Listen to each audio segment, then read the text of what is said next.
Hey guys, welcome back to Annapurna kitchen. ఈరోజు మనం చాలా టేస్టీ అండ్ ట్రెడిషనల్ ఆంధ్ర స్టైల్లో గుత్తి వంకాయ కర్రీ ఎలా చేయాలో చూద్దాం. సో ఫస్ట్లీ ఒక ప్యాన్లో పల్లీలు, నువ్వులు వేయించుకొని పక్కన పెట్టుకోవాలి.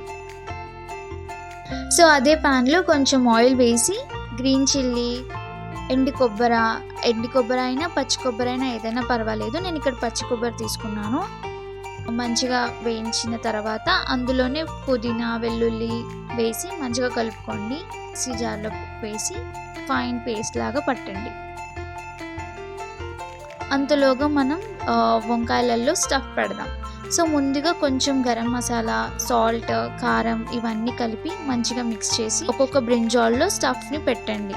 మంచిగా అప్లై చేయండి.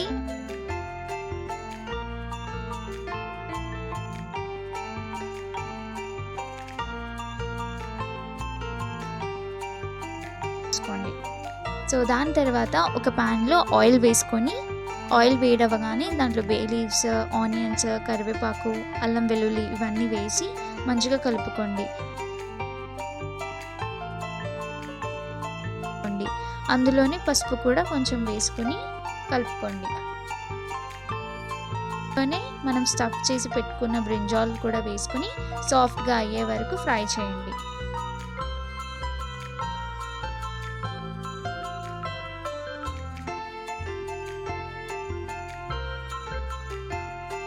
ఫ్రై అవ్వగానే మనం పేస్ట్గా చేసుకున్నాం కదా, ఆ పేస్ట్ని దీంట్లో వేసేసి కొంచెం వాటర్ కూడా కలిపేసి బాగా మిక్స్ చేయండి. సో మసాలా అంతా బ్రింజాల్స్కి పట్టేంత కొంచెం సేపు అలానే ఉడకనివ్వండి. ఉడికిన తర్వాత లాస్ట్ దాంట్లో మీరు సాల్ట్, మిర్చి, ఇంకా చింతపండు పల్ప్ కూడా అందులో వేసేసి కొంచెం వాటర్ కూడా అందులో మిక్స్ చేసేసి గ్రేవీ కన్సిస్టెన్సీ వచ్చే వరకు ఉడకనివ్వండి. సో ఇది చాలా ఫ్లేవర్ఫుల్ ఆంధ్ర స్టైల్ గుత్తి వంకాయ రెడీ. సో మీరు కూడా మీ ఇంట్లో ట్రై చేయండి. కమెంట్స్లో చెప్పండి ఎలా వచ్చిందో. Thank you. So please don't forget to like, share and subscribe to Annapurna kitchen. Thank you.